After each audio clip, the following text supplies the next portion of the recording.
Welcome to Not Milk Never Milk. Subscribe if you're lactose intolerant. You start by preparing a clean 1-liter container and tongs. Cleanliness prevents spots.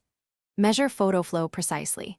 About 2 ml per liter gives roughly 1/500 dilution, which balances drying and surface tension.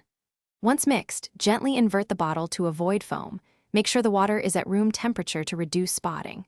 You'll act quickly after the final rinse, so have your drying setup ready: clips, film clips, and a dust-free area within reach.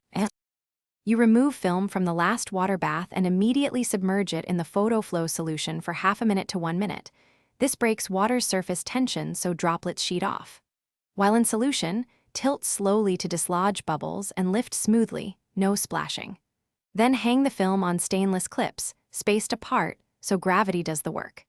Make sure the drying environment is still and dust-reduced. A clothesline in a clean bathroom or a dedicated drying cabinet works well. You let the film dry vertically until completely clear, typically 30 to 60 minutes depending on humidity. Do not speed dry with heat. If you notice streaks or residue, it usually means contaminated water or an overly concentrated solution. Replace the photo flow mix and re-rinse with clean water, then repeat the wetting step.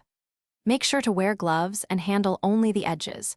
Once dry, slide negatives into archival sleeves. This preserves quality and prevents handling marks. Thanks for watching. If this was helpful, leave a like and consider subscribing. See you next time.